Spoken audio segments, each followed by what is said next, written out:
Itsuka Daihoma, a world-class mage from the hero's party, is literally begging to be kicked from the party. But his desperate pleas fall on deaf ears, as Shayu, the hero of the party, rejects his request with a sadistic smile. Their bickering continues as Shayu doesn't understand why Itsuka wants to leave, and Itsuka doesn't understand why Shayu even cares in the first place. Their drama is being watched on by the other patrons at the tavern, who are receiving quite the show. Everyone can see that Itsuka is practically on the verge of doing anything to leave the hero's party, but his pathetic nature makes sense. Ever since the Demon Lord was defeated, the hero's party sort of does nothing now.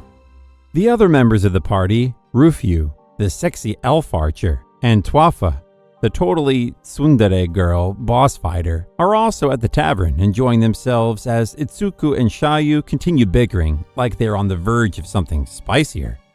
Itsuka cries out once more that the world is saved and no one needs them anymore, so why shouldn't he be allowed to leave? The frustration in his face increases tenfold as Rufyu places food in Shayu's mouth while Twafa feeds him from the other side. It's like Shayu has achieved the perfect harem balance, and he is the best of both worlds.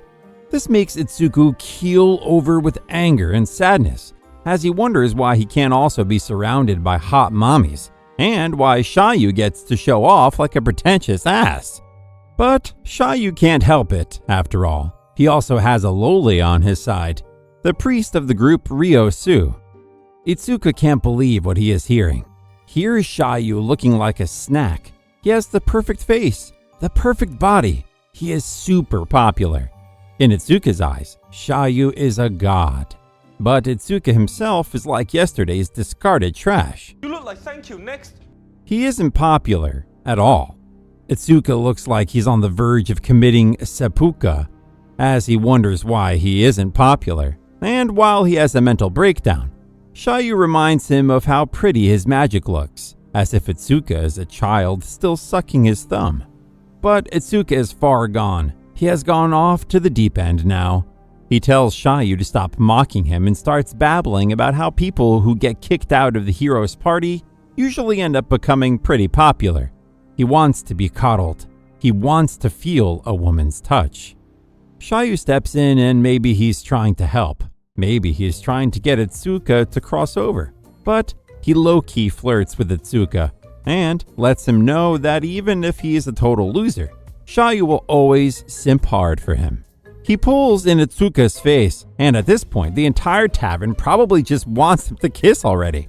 But Itsuka isn't into that stuff. He pushes Shayu away and tells him to stop flirting with him. Before their bickering could actually turn into something steamy, a messenger from the leaders of the International Confederation has summoned the hero's party. Shayu and Itsuka decide to put their differences aside. After all, money is more important than their petty grievances. The palace of the Confederation stands tall, and within it, their leader speaks to the hero party about something whack as all hell. He is troubled that the world is at peace. This sends the hero party into shock. Then the leader explains that the hero's party did a great job at defeating the Demon Lord and his monsters, but there's more. As if listing down literal war crimes, the leader continues how, because of the hero's party, interspecies relationships have gotten better. The communication between magic cities and the Holy Order has improved, and the medical and education sectors are also better funded and working efficiently. The leader is low-key humble, bragging, but he also genuinely thinks that the hero party messed up by saving the world too much. Itsuka is just about to wonder why that isn't an issue when all of a sudden, a raging lunatic interrupts them. The leader will demonstrate exactly why saving the world too much is an issue. Shayu also turns around and facing the hero party is a man who is a bit too excited to see them. The man dramatically flares up and points an accusatory finger at the hero party. He asks them whether they are indeed the fabled heroes who saved the world. His dramatic actions are only followed by an awkward silence. He thinks he looks like some big shot, but Itsuka only wants to know what the hell is wrong with the guy. The leader explains that this man was summoned from another world. Now that he thinks about it, Itsuka has been noticing a lot more otherworlders. He sounds like a true Trump supporter. The leader adds that summoning heroes has actually become quite trendy. Of course, everyone wants to live the isekai story of their dreams. The dramatic man continues his anime moment when he tells them how he was summoned and people blew air up his ass, making him feel special. But when the time came for him to bust out his moves, the demon lord was defeated by the hero party, and he had nothing else left to do but leave. The other members of the hero party do not understand what this guy's yapping about, as they wonder why he can't just go back home. The leader explains that he can be sent back home, but for some reason, heroes who are summoned from a country called Japan refuse to go back, and it makes sense why this is the case. The failed hero explains how if he goes back now, he will be welcomed by a rotting cup of instant ramen and 3 months of unapproved leave from work. Getting isekai'd is the best thing that could ever happen to this man. Otherwise, he will be eating something more than just instant ramen. While the man continues to have his desperate cry for help mental breakdown in front of everyone, the female members of the hero party all give an appropriate response. Twafa, the tsundere girl, looks at him with a slight disgust. Rufio brings in the Ara energy, and Rio just stands there while trying to look legal. But something about their presence makes the man even more upset as he wonders how he could have had the opportunity to build his own harem, and he could have experienced being the popular one. These last words touch Itsuka's soul. He can't help but tell the failed hero that they are kindred spirits. The man is surprised that the mage from the hero party would feel this way, but Itsuka explains how he doesn't necessarily want to be a Shayu. He just doesn't find it fair that the only one person gets all the fame and glory. Like a couple of complete gooners, the two of them start bonding over how they also deserve to be popular. As they continue to form their little incel club, the other members can't help but judge them hard. The duo then decides to talk shit about beautiful people and how attractive people ultimately end up getting everything. Rio asks the leader of the Confederation if this is one of the issues that he is concerned with, but that's not entirely true. Itsuka and the other hero continue to spread their anti-beautiful people campaign, when all of a sudden something clicks within the hero and he seems to have snapped. He starts talking about how he doesn't need to put up with anything, and the aura around him changes.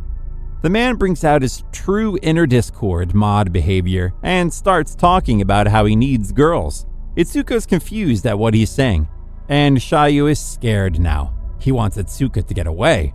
Clearly the man has reached his final incel form, and as his eyes turn black, he declares that he wants to flirt with girls. But not just any girls.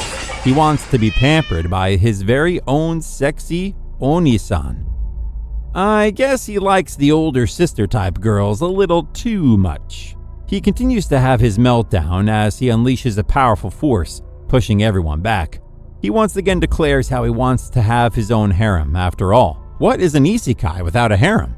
While all of this is going on, Shayu looks on with worry and fear. Things are starting to look bad, and this is too much even for Itsuka, and he asks the man to calm down. But once a harem is on the line, there's no stopping anyone. The hero party jumps into action. Rufio notes how the man clearly has the powers of a hero, but definitely not the mentality of one. Itsuka gets into motion as well, getting ready to attack, but Shayu tells him not to kill the man. He should only restrict his movements. He then orders Rufio to act as bait, a job she happily accepts because when bait looks like that, anyone is willing to bite. Shayu then commands Twafa to create an opening for an attack. With the group in action, Rufio attracts the man's attention and shows him what a true sexy Oni-san looks like. She uses her plentiful assets to lure him out, and his reaction is priceless. He can only see one thing, actually two, and immediately he starts walking over to her. Meanwhile, Twafa prepares to slam her weapon into his back. She calls him a pervert and throws a box-shaped object at him, causing him to kneel over. Then comes the fun part. Once he falls over, he tries to get back up, but notices a magic symbol on the ground which is forcing him to stay in place. All of a sudden he gets soaked in water out of nowhere, and the man notices Itsuka off to the side, using his magic to give the man a fate worse than death. In just a matter of seconds, the man's entire body shudders with pain, and his balls visibly shrink as he finally gets knocked down. The hero party looks over the body of the failed hero and wonders what happened. Itsuka explains that he used his magic to make the man wet, as if he really needed help with that. And then he rapidly sucked out all of the water molecules, causing his clothes to shrink. He makes a point to specifically mention how targeted the man's balls, because obviously, all of his thinking must be done from there. The rest of the party members are frightened by this tactic, but considering that the man is hunched over in pain like a dog who just got neutered, only another man knows how to truly torture his fellow brethren. But while everyone is discussing Itsuka's scary strategies, Ryo notices something strange. Shayu also pays close attention to Ryo as she removes a magic mark from the man's neck. Ryo shows the mark to Itsuka and the rest. These type of marks were quite rampant when the Demon Lord was still active. Itsuka wonders why the mark has returned now, especially when the Demon Lord has been dealt with. But he is interrupted by the failed hero waking up again and finding himself tied up. As other guards surround him, he silently cries about how he deserves a little happiness too. The sight is just too unbearably pathetic, but Shayu turns on his charms and apologizes to the failed hero for swooping in and taking away his only opportunity to get a harem of his own. He continues to assure the man that the two of them are similar, and as heroes they should work together to protect people. The dazzling faces of Shayu could blind an already blind man, and for a simpleton like the failed hero, having a hot man say these words is just too much. He immediately apologizes and demotes himself from a hero to a stale potato chip. The group takes pity on him as the hero gets dragged away by the guards. The leader of the Confederation, who is surprisingly still there, explains how similar to this rampage, heroes who do not return to their home world are going berserk all over the place. Apparently, there is a hero trying to manipulate dragons, and another one who is brainwashing his citizens. While one hero is forcing people to drink a mysterious liquid, there have also been an increase of reports of accidents, and the leader believes this may be happening because these heroes can't complete their duties. But Itsuka thinks that the cause could also be someone else making the heroes go on these strange rampages. Immediately, Itsuka goes into thinking mode and starts wondering why these rampages are occurring. His seriousness causes the rest of his team to start smirking at him. Twafa points out that the monsters were actually happy when these rampages were first suppressed. Ryo accuses Itsuka of missing something crucial since he was the one who first suppressed these rampages. Meanwhile, Rufyu just straight up calls the hero party a bunch of liars for telling everyone that the world was saved, when in reality it really wasn't. Shayu wants to join in on the teasing as well. He grabs onto Itsuka's face and emotionally blackmails him for not leaving the hero party now that a real threat has emerged. While the rest of the hero party are also convincing Itsuka to not leave them, Shayu continues to stare into his face, and it seems like they are about to put on another show for everyone.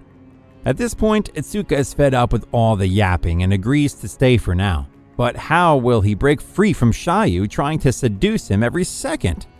He yells out in frustration and tells Shayu not to use his attractiveness on him.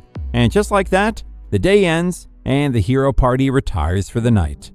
But even though this party seems like a normal one from the outside, in truth, each member looks deceptively like something that they are not. Back at Shayu's room, he wonders whether he went too far with Itsuka, but as soon as he takes off the heavy armor, we get to see the biggest reverse trap in history. Shayu is actually a woman, but her princely face and demeanor allow her to easily pass off as a male hero. Everyone in the party knows this because it isn't a secret at all. In fact, all of them are hiding similar secrets, and it looks like this hero party has more gender issues than the average Twitter feed. When I read this, I almost thought that it would be a BL story, but a month ago, Shayu is fighting what looks like the last remnants of the Demon Lord, but this opponent is ready to whoop her ass. She's standing alone, her shield at the ready, but clearly the odds are against her favor. Even though the Demon Lord demands to devour Shayu, She doesn't back down and is ready to face the beast, but Itsuka steps in. He thanks Shayu for protecting him, but now Itsuka is ready to use his strength to help. Itsuka used his magical blast to pierce the demon lord's body. Shayu watches in awe as Itsuka is bathed in beautiful magical light. This was the moment that Shayu fell in love with Itsuka. But this incident occurred a month ago, and now Shayu is just standing in a daze while Itsuka wonders what's wrong. The entire hero party is walking together for the first time in a month, and Shayu is feeling nostalgic. Twafa complains that her body has grown dull ever since they saved the world. She has been picking fights with random strangers like a cocaine addict looking for a last fix. Shayu wonders why Twafa didn't just ask her for a fight, seeing as she would have happily indulged. But it seems like even Twafa isn't immune to Shayu's riz, and she shies away, leaving the rest of the group perplexed by her change in behavior. Rufyu remarks how a lot of the mercenaries went home, leaving almost no fighters behind. She then tries to relate with Twafa and tells her how even she has been feeling lonely, particularly at night. She looks over at Shayu, hoping that he will offer to fill up her nights as well, but she only acts awkwardly. Meanwhile, Itsuka is watching his teammates flirt with each other, and he wants to rip out his eyes. He shudders at the thought of watching the others get horny over Shayu while he's left in the dirt. Rio then interjects, telling everyone how exhausted she is from walking and wonders if they are going in the right direction. Currently, the hero party is heading towards the dragon's cave. Itsuka explains that a human has been trying to control dragons in the area and they need to investigate. The villagers can hear cries coming from within a cave and have been looking for help. There's worry in the air because if they do not hurry and if such issues get worse, then the trust between different species will get worse once again, and that will damage the peace forever. But even though the situation is dire, Rio can't help but fulfill her lowly responsibilities. She asks Shayu to pick her up due to exhaustion, and of course, once again, the hero of the party is coddled, while Itsuka is losing his mind at Shayu for showing off his versatile harem. Twafa interrupts them as they draw close to the cave. She can hear a sound coming from within. All of a sudden, a mighty dragon rushes at them and everyone gets into position and prepares to attack. But the dragon stops like a puppy, its eyes full of pain and helplessness. Behind the dragon, a man emerges, and he desperately wants the dragon to have mate with his car. It looks like even a fictional world isn't safe from a Reddit mod's weird fetishes. Out of all the fetishes that a man could have, this one definitely takes the cake, and the hero party looks at the disturbing scene as Itsuka wonders whether there are better ways to spend his time than watching some crazy-ass man project his insecurities on a dragon and a car. The so-called dragon hero, who clearly looks like an average salaryman from Japan, is absolutely determined to watch a dragon have mate with a car, even though Itsuka and the rest of the hero party just want the old man to stop harassing the dragons and go back home. But the dragon hero has his reasons.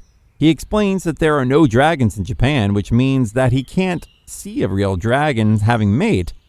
Itsuka points out that he was making the dragon uncomfortable. Shayu steps in and asks the man if he is the one who has been going around trying to manipulate dragons. But this is where he draws the line. Like a classic anime villain with glasses, the man explains how he isn't trying to control the dragons. He is trying to help them out. He has created a car for them because he wants the male dragons to jerk off to cold metal. He believes that since dragons are instinctively in heat and usually use rocks to pleasure themselves, by giving them a car as an alternative, he is satisfying himself and the dragons in more than one way. The man clearly hasn't looked hard enough through his hentai folder because he believes that allowing the dragons to use cars will let him create the greatest porn video ever. The hero party is perplexed, watching a man openly admit he deserves to be on an FBI watch list, but this is also their first time looking at a car. The man explains that the car he has created is not as cool as the real thing, but it's the only one he could draw. His ability lets him bring anything to life through drawing, and the hero party are impressed, but also confused that he would create a car just for this purpose. One of the dragons that was being harassed speaks to Itsuka and tells him that the man left the car in the middle of nowhere without explanation. and would peep at the dragons like a pervert. Of course, this caused confusion. The dragons were too scared to approach him. Even though he is receiving some valid criticism here, the man is only focused on the fact that Itsuka can understand dragons. He found out that in this world, people can communicate with any species as a common thing, and he shared that on Earth, people only talk to other humans. He immediately jumps into action and tells the dragon to jerk off to his car, but the dragon doesn't understand him. It is obvious that some random-ass human from Japan will understand dragons in a fantasy world, but then he uses his ability to create a translation device which allows him to communicate with the dragons. Finally, the strange hero is able to understand dragons, and at first, he is terrified that the dragons are actually angry at him, but turns out these particular dragons are actually pretty into whatever the whole car thing is. They excitedly ask the man if he can change the shape of the car and make adjustments. Itsuka explains that these dragons are actually the young ones going through puberty, and they are really into jerking off. They find the shape of the car actually easy to grab, and something about dragons humping cars really gets Shayu going, because she grabs on to Itsuka as well, making him question his sanity. Like a true connoisseur, Rufyu is enjoying the full scene, but they are interrupted by the mother dragons busting their children for their degenerate activities. Even dragons are not immune from their moms embarrassing their kids. The dragon moms start calling out their kids for only thinking with their wieners and for leaving their load on the walls and everywhere else. It must be tough being a dragon mom. They must have seen some real shit. They are full on in loudspeaker mode, and the kids are all panicking trying to get their moms to stay quiet. But things just continue to escalate, and the dragons end up getting into a heated argument. But for the villagers nearby, when they see dragons in the air fighting each other, they think another disaster is imminent. They don't know that these dragons just got busted for trying to have mate with a car. The dragon hero has a panic attack, thinking he had caused a fight just because of his fetish. Dude needs to learn how to keep some things to himself. But nothing can be done now. The hero party stares at the scene trying to figure out what to do, but Shayu has a plan in mind. Itsuka and the others know that Shayu has it covered, but Itsuka still tells her to be careful. Shayu is grateful for the kindness being shown to her, and she jumps into the car, grabs onto one of the dragons, and effortlessly brings it down. The other dragons stare in horror, but Shayu only wants them to discuss things calmly. The mother dragons have had it with the drama at this point, and they don't appreciate Shayu butting in as well. But one of them explains to the party that female dragons only go into heat every few years, and instead of using that opportunity to actually have mate, the males are busy jerking off to a car. Must be frustrating being a female dragon. How can you compete with a car? This could pose a threat to their population, and the dragon hero cannot accept that his fetish could end the entire dragon race. Imagine killing off an entire species because of your weird sexual needs. But Rufyu has other ideas in mind. She thinks that maybe the female dragons do not like the male dragons because they don't have enough experience. This would make the car a useful tool, and each dragon can choose their preferences as well. It's insane that these people can even have this conversation with a straight face, but here we are. The rules of isekai are absolute. Everyone comes to an agreement, and it looks like things are wrapping up. The hero party decides to leave the guy here since he isn't really harming anyone. They leave the forest and go back to the village where people are surprised to see them back so soon. They thought the hero party had all died, so they found a replacement hero to take care of the situation. This new hero looks like a timid nun, but the minute she sees Shayu, she lets go of her shame and simps for who she thinks is actually a prince. She grabs onto Shayu like her life will end, if she doesn't, and she looks about ready to have her very own isekai harem. Before Itsuka can even say anything, the girl already rejects him. She isn't into the plain boys and likes flashy, handsome isekai men.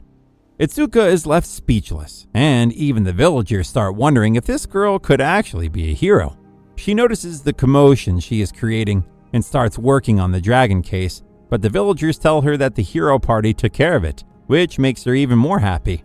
The hero explains that when she brought into this world, she only cared for one thing, and that is an isekai man. Girl has priorities straight. She deluded herself into thinking that everyone in this world would be handsome, but so far, she has had no luck. So she joined the church because only God can save her soul now. But she made a promise to herself that she would have an isekai romance no matter what. But her world will come crashing down soon because Xiaoyu is not a man, and even Ryu is not a loli. It seems like this entire party just exists to confuse people, and apparently Ryo is a very feminine-looking man. Xiaoyu is a manly-looking woman. Rufyu is somehow both a man and a woman, and Tuafa and Itsuka are the only non-traps in the party.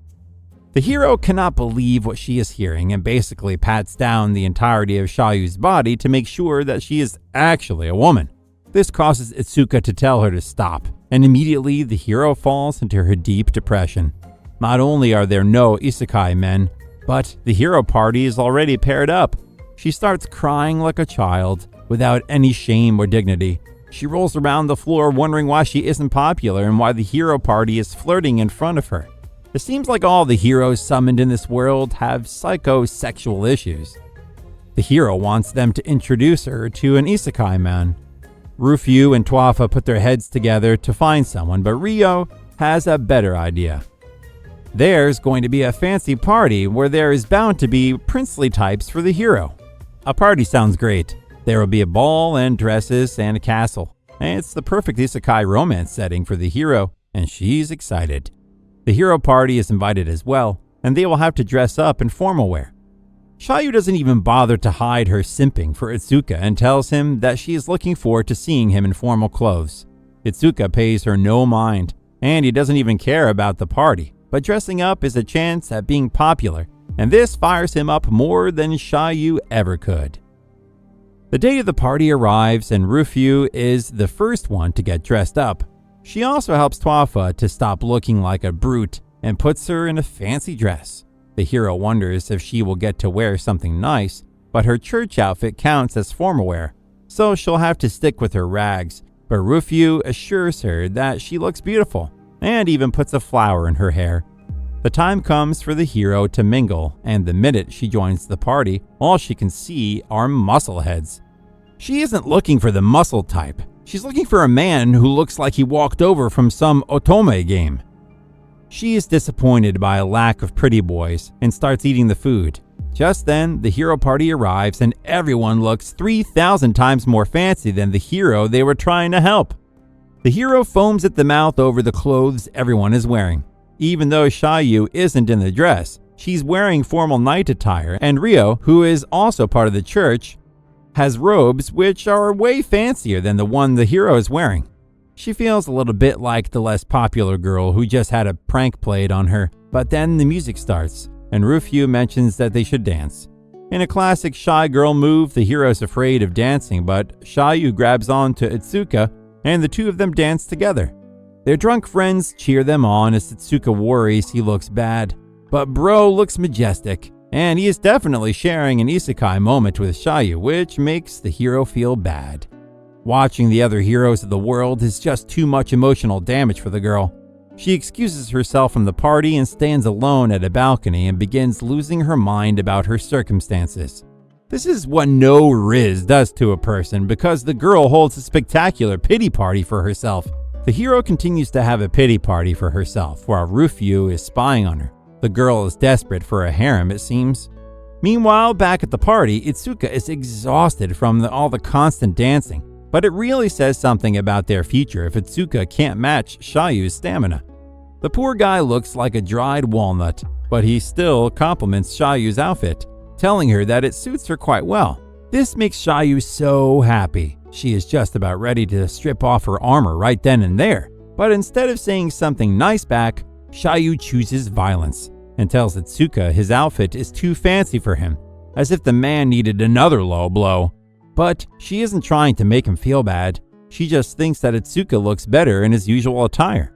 The party continues in full swing and the main event begins. A precious magic tool contest is about to take place. Various magical tools have been hidden around the castle, and whatever people can manage to find, they can take the loot home. Itsuka is all forward up for this event. They can sell the magical tools if they find some. He has full confidence that Xiaoyu will ensure their victory. Shayu has no choice but to participate while Twafa and Ryo stay put. Meanwhile, Rufyu is with the hero who is having a mental breakdown, but her aura energy makes the girl feel loved again. Even though Shayu and Itsuka invite Rufyu to join them, she refuses because she has a new toy to play with. Itsuka warned Rufyu not to start making moves on her in a place like this, but the hero didn't mind Rufyu joining the hero's party. To further add a little spice, Rufyu uses her weapon to shoot down a balloon which has a magical tool hanging from it. This one is a charmed ring and she gives it to the hero, hoping that she can actually find someone for her lonely ass instead of hitting on anyone even slightly attractive. The girl is touched, so much so that she can no longer resist the Onisan energy and declares that she likes Rufyu. The moment would have been nice if her eyes didn't turn black like those generic demons from TV shows. What was initially a sweet moment quickly turned into a scene from The Exorcist as Rufyu watches the creepy girl with horror. She is becoming way too obsessive now. It's getting a little weird. The hero doesn't care if Rufyu is both a boy and a girl. As long as the bottom half works, her life is set. The more the girl simps hard for Rufyu, the more her power increases, and a huge surge of fire envelops the entire scene as Shayu and the others watch on. Shayu and Itsuka don't really do anything because they know Rufyu and Twafa have it covered. They are correct because Twafa bitch slaps the girl hard, causing her to fall unconscious, but she can't deny the girl has some insane powers for someone so naive. The following day, Twafa tries talking about the situation, but Itsuka's got his priorities straight. He got a shit ton of loot, and he's excited to sell it for some big money. And then Rufyu remembers that she gave a ring to the hero. Apparently this ring was the most precious item, and Shayu was hoping to give it to Itsuka since the ring serves as a blessing for happy couples. At this point, she isn't being subtle about it. She grabs Itsuka's hand and kisses it like a prince, but Itsuka plays it cool, even though deep down he wants to blow off some steam. The group returns back to the inn where Itsuka starts having a breakdown about Shayu kissing his hand. You can tell the guy has never gotten any real action because he's so flustered by a simple kiss on the hand. He tries to calm himself down by using his powers and hands on over to his room. Nighttime arrives and Itsuka is fast asleep, but he hears someone calling him. He opens his eyes to find Shayu's thick body hovering over him, and it looks like Itsuka might wake up as a changed man after all. Shayu inches closer to Itsuka. Her face is like an open book, and she is ready to risk it all. But then another sexy Shayu appears, this one even thicker than the one before. She embraces Itsuka, basically suffocating him with her massive asset. Itsuka is not sure whether he can comfortably enjoy this moment, but all of a sudden the sweet dream is interrupted by a voice that appears out of nowhere, and it is speaking like some horny old man trying to advertise adult toys for lonely losers. The voice perfectly captures Itsuka's inner thoughts. Does he want a cute Shayu or a sexy one? Does he like her thick or more slender? Itsuka looks around the room confused and finds a silly looking fly in a suit. This mosquito-looking ass creature is there to fulfill all of Itsuka's desire. He showed him the greatest wet dream of all time, but Itsuka ain't having it. He tells the ugly thing to get out. Once Itsuka has calmed down, he's sitting at the bar trying to get his morning properly started. But the fly follows him and formally introduces himself as Bell's Buzz. And he apparently works for the Red Light District, but he isn't going to be finding any customers at this tavern, especially not when even the loneliest member of the hero party is not having any of it. Itsuka wants this thing to shut the hell up, but it keeps yapping, and the creature explains that he is actually here to enlist the help of the hero party. Shayu and the others also wake up, and they follow Bell's Buzz to his brothel. He explains that strange things have been going on at his place, and this could be of interest to the hero party. Before he can say more, a bottle hits the poor thing and 3 men come barging at him. They are customers at the brothel, but they are complaining that the usual succubus that they fool around with have changed somehow. Frustrated by not being able to release a load so early in the day, the men grab onto the fly and demand to know what happened to the girls. But Shayu stops them from hurting Bell's Buzz even further. And the men run away crying like their testosterone level depends on the type of girls at that brothel. The hero party, along with Bell's Buzz, arrives at the brothel, and what they find could honestly be someone's fetish, so it's not really a big deal. But what's truly big is the size of these women. All of them are absolutely huge. No wonder why the men felt threatened. These girls are absolutely jacked. They would put a professional wrestler to shame. Twafa is watering at the mouth. I guess she's into the whole muscles thing because she's in heaven. Rufyu and Twafa definitely want to play around some more, but they are technically on duty. Bell's Buzz explains that the girls were completely normal at first, but then one day they just really got into bodybuilding. They started building up muscles and would even force customers to work out with them. Over time, their bodies grew, and now, instead of hot succubus, they look like muscle mommies. But Twafa is hella impressed, and she wants to know their secret. The girl tells the group that one day a customer came and gave them sort of a weird liquid to drink. After drinking the strange drink, they just got super into bodybuilding. Bell's Buzz is depressed. His once beautiful girls are now scaring away the customers, but his brothel isn't the only one that was affected. All of the brothels in the district have just bodybuilding obsessed cuties, but not cute enough for the customers. Usually the girls don't drink anything a customer offers them, and as succubus they should be immune to hypnosis, but there must be something in the water, literally. Itsuka starts using his big brain energy to figure out what's up. Maybe someone is testing out some new drugs or abilities, or maybe this is just another case of a hero from the outside world projecting his fetish on the people of this fantasy land. Wouldn't be the first time. Either way, Itsuka tells Bell's Buzz to take them to the other brothels, and sure enough, the situation there is pretty much the same. Itsuka is surrounded by hot muscle mommies, but he isn't turned on. He only cares for the one musclehead. But still, these girls seem way too obsessed, as if any minute they will pounce on their next target and make that person go to heaven and hell in a matter of seconds. Itsuka is starting to realize the severity of the situation as well, but the entire party freezes in fear when they notice Twafa drinking a strange liquid. Seriously, is she deaf? They were literally discussing how some weirdo is giving girls strange liquids to drink, and who the hell accepts any type of fluid in a brothel? But his situation is already out of control. Twafa drops dead. Not really, but she looks like she died. The group comes closer to inspect, but then a huge explosion occurs. And what is left standing is not regular Twafa, but a much, much bigger version of her. She is now a giantess. Looking at her makes the culprit immediately reveal himself. It looks like he has found the perfect giantess for his fetish. The creep who has been going around giving the girls weird drinks not only rats himself out, but is immediately tied up for his crimes. He's another hero who has gone insane with powers, and instead of doing something good, he's bringing his fetish to life. He explains that he likes giant girls who also have big muscles, and he has been trying to turn this dream into a reality. His giantess protein powder is mixed in with the drinks, and to add insult to injury, it's cucumber flavored. As if that makes it any better.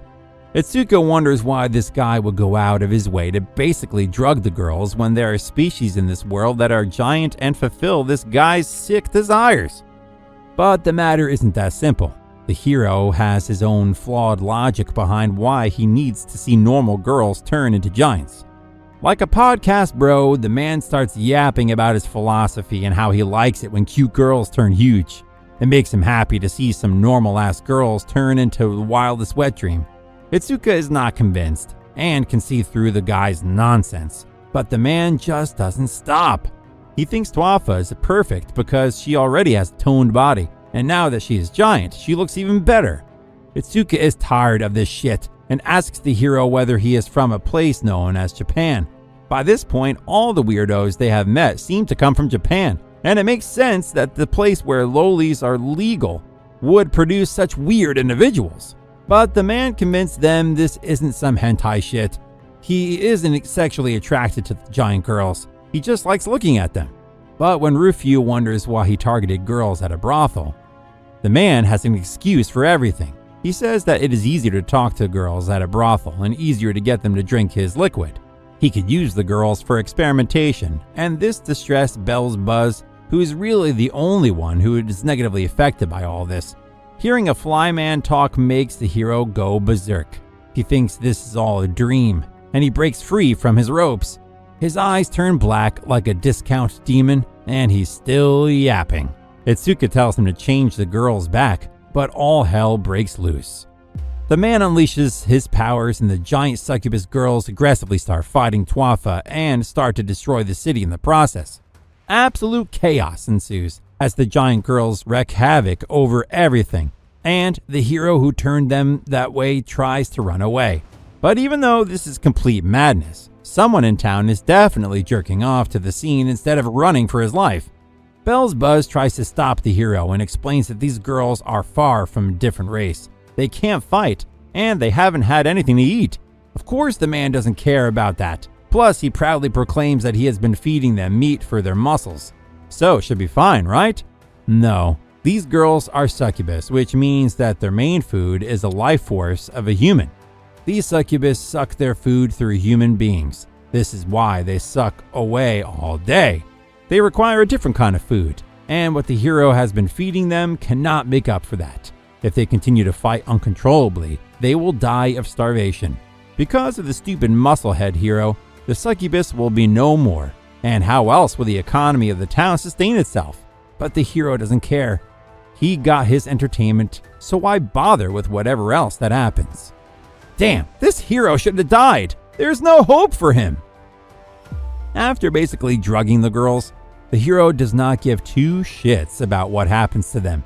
He doesn't care if they die. He just wants to use them as entertainment. He legit thinks all of this is a dream and looks on at the giant women fighting while probably having a raging boner. But his stupid ass almost gets crushed by a giant foot, and while this may have been on his list of freak fetishes, he gets saved by Shayu, who uses her shield to save the man from getting crushed. Shayu then grabs onto him and slams him into the ground. It looks like someone is about to get a good whooping, but Shayu only slaps the guy, and this causes the girl to come out of their trance. They are still giant, but no longer fighting each other. This is time for Shayu to give her holier-than-thou speech, and she basically tries to get the man to admit his wrongdoings. As a hero, he intentionally hurt others and abused his powers, but the man has one stupid excuse after another. He doesn't believe that the situation is actually that serious after all. While the city was being destroyed, no one tried to stop him, and the hero party also just silently watched. He has a point, because the hero party was definitely trying to let the show go on for much longer due to plot reasons. But Itsuka steps in and casually uses his powers to scare the man to death. This is a classic shonen moment, but taking place in an isekai world. Itsuka explains that all of them are way stronger than this third-class hero, and if they wanted to stop him, they could have done so at any step of the way. Itsuka is giving off big MC energy, as he threatens to kill the man if he wanted. This hurts the hero's ego, and this bald-ass, average-looking man calls Itsuka the dripped-out mage, an NPC. He tries to attack Itsuka, but boy forgot this is the plot armor MC moment, and he's about to be shot down to hell. Itsuka grabs him by the throat and declares in front of everyone that the only hero he respects is Shayu. Oh wow, what a Chad! His Riz no Jutsu is on another level! Itsuka calls the guy a sorry excuse of a hero and is about to teach him a lesson, but Shayu steps in with a smile, and that is usually code for Itsuka to stop acting all tough. He reluctantly lets the guy go, and he runs off like a little girl. Since Tuafa and the other girls are still in their giant form, they cannot let the guy run away, and the hero party goes after him. Ryo tells Itsuka that this time he went a little too far with the baddies and scared the guy away, but he doesn't care. The hero ends up in a busy street where people are assessing the destruction caused by the fight, and everyone is trying to help the injured. The baldy hero tries to ask for help, but ends up running into the tavern owner, who looks like a total badass. He whips out his giant scythe and wants to know who is responsible for the destruction of his tavern. The hero stops in his tracks and not sure what to do, but Itsuka snitches on him and he ends up getting tied up once more. Now that this guy has been caught for a second time, he looks remorseful about his actions. He tells the hero party that sometimes he feels a hot sensation on his neck, and all of a sudden, he cannot control his urges. Itsuka notes that this looks like the work of a high-ranking demons. But still, the current crisis has been averted, and Bell's Buzz only has to snap his fingers to fix all of the destruction.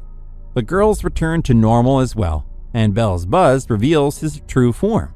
He is much more terrifying and bigger in real life, an absolute unit. He definitely looks like someone who has the power to do anything he wants.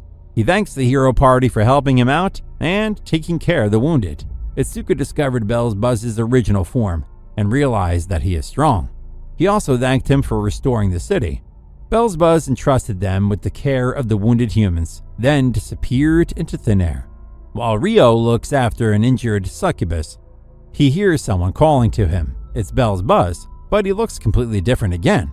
He looks more human and has long white hair. He grabs onto Rio's face and gives him a message. The Demon Lord has awakened and requests the presence of the hero party. Now that the Demon Lord is awakened once more, the hero party has to go to his castle, the most generic place for a Demon Lord to live in. But when they arrive, they find the place completely changed. They are happy children running around and a vibrant atmosphere. The once spooky castle has been hit with a Disney franchise disease and has turned into an amusement park. Now it is called TSDL, Thrilling Super Demon Land. Even the Demon Lord's castle did not escape the uwu e-girl epidemic, and it looks like a princess barfed all over the place and made everything painfully cute. That is in fact what happened. Bell's Buzz explains that the Demon Lord's daughter remodeled the entire castle. While the castle vibes are definitely off, what's even more weird is the way Bell's Buzz and Rio are coddling each other. Out of all the pairings in the hero party, this is definitely the weirdest one yet. But the hero party moved on. They have seen a lot of weird shit at this point, and nothing can shock them now. They continue moving through the amusement park, and Bell's Buzz tells them that normally they would have to pass trials in order to meet the Demon Lord, but since they have an invitation, they can walk right up to him. Itsuka realizes that all of the places are named after locations where they have gone before, but they presented it in a trendier way. In the middle of this realization, Shayu just randomly starts getting jealous for no reason, and she asks Itsuka if the only worthy hero in his eyes is her. Itsuka literally looks so dumb with life. On countless occasions, he has shown that he really cares about Shayu, but I guess for plot reasons, there needs to be drama. Itsuka casually ignores her, and the rest of the party members are not surprised at this outcome. For a place where demons reside, the place is full of humans who do not seem scared of demons and monsters at all. Bell's Buzz notes that this is due to the efforts of the hero party, and it's the perfect place to showcase how demons have been recovering from the previous rampages. They finally meet with the Demon Lord. For a second, he thinks that the people in front of him are just guests pretending to be heroes. But then his attendant has to inform him that this is the very same hero party who defeated him. The Demon Lord pulls out a creepy smile out of nowhere and welcomes them more earnestly, and in particular, he welcomes his daughter back. It doesn't take the Demon Lord a second to turn from frightening entity to cute parent excited to see his daughter, Shayu. But the Demon Lord is really in a sorry state. He has to rely on his attendants to look bigger than what he actually looks like, and when he falls over, the Demon Lord basically looks like a regular edgy teenager going through their rebellious phase. The only difference is that he has no arms. Still, like a troublesome parent, he fesses over Shayu's size and whether she's doing well. When he notices Itsuka, the PTSD also returns since Itsuka was the one who cut off his arm in the first place. But Itsuka has plot armor, and he casually threatens to seal the Demon Lord again. These guys really need to learn how to get to the point, because so far, they are only yapping about stupid shit. Itsuka tells the Demon Lord that it was Bell's Buzz who invited them. This causes one of the attendants to treat Bell's Buzz like shit, and he even calls Rufio a whore. It seems like there is some tension amongst them. After all, it was Rufio who sliced off this attendant's ear during a battle. In between all this chaos, Twafa is legit the only sane one. Just like the rest of us, she is confused as all hell and demands to know how Shayu is related to the Demon Lord. Looks like the other members of the hero party straight up forgot to tell her. The Demon Lord's attendant starts yapping about completely unrelated nonsense. He tells the group that because of Itsuka, the Demon Lord has to rely on others, but even the Demon Lord is tired of this unrelated shit. He explains to Twafa that Shayu is a homunculus, who was created from his own cells, which means that she is officially a daughter of the Demon Lord. Xiaoyu comes in with the emotional damage and tells the Demon Lord she doesn't want a father who hurts other people, but he thinks she's just going through a phase and will become evil like him. The Demon Lord wonders how old Xiaoyu is now, and she says 5. Good thing there's no concept of the FBI in this world, because Etsuka would end up appearing on To Catch a Predator instead of parading around as a mage. Even the Demon Lord tries to slam him down for hitting on his 5-year-old daughter. But Xiaoyu doesn't care. She may be 5 years old, but physically and mentally she's over 20, which does not make it any less weird. Tuafa is the only one to appropriately react to all of this information. Her head hurts, and she falls unconscious from the terrible plot points. No wonder Etsuka avoids her flirtatious. After falling unconscious, Tuafa wakes up and decides to take a bath. The Demon Lord has arranged rooms for all of them. She is joined in by Xiaoyu, and she cannot believe that the hunk of a woman in front of her is not really a human. She stares at Xiaoyu's toned body with water in her mouth, but Xiaoyu doesn't mind. She reassures Tuafa that she may be a homunculus, but the rest of her is all human. She even has organs.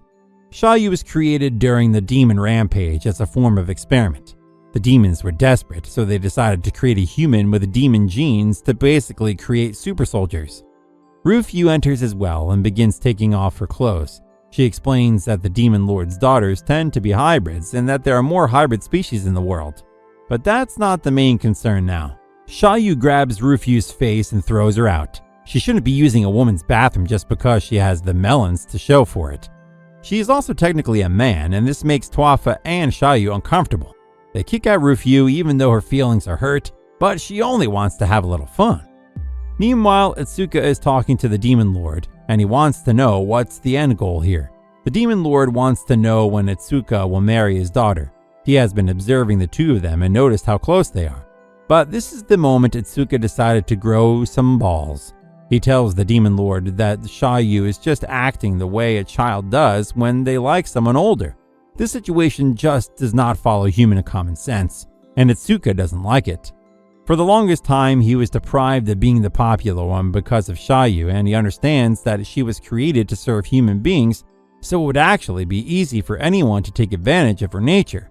But as a mage, he cannot be swayed by such feelings, and he looks like a complete badass, as he basically explains his main character syndrome to the Demon Lord.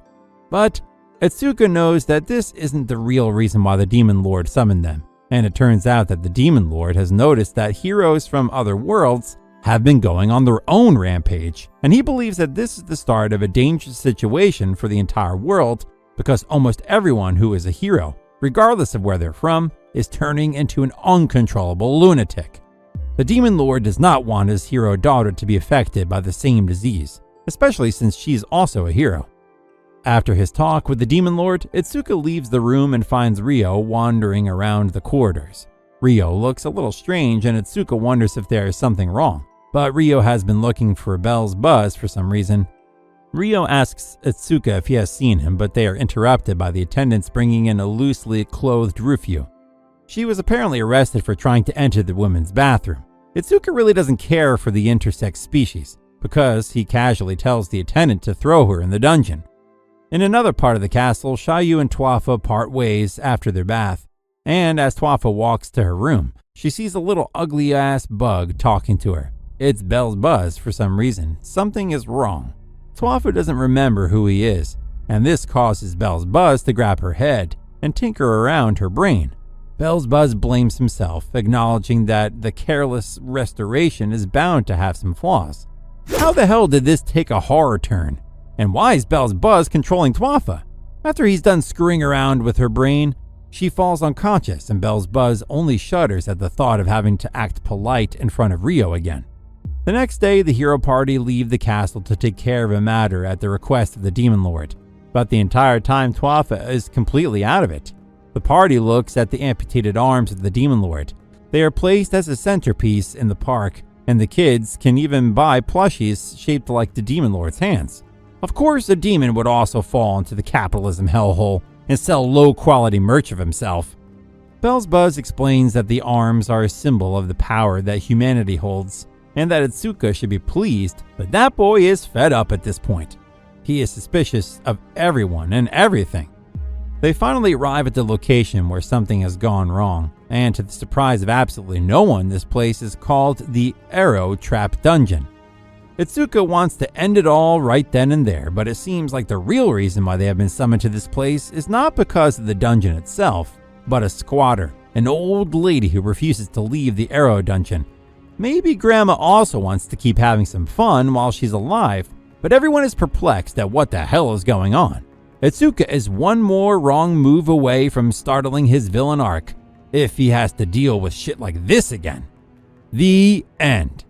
So, what the hell just happened?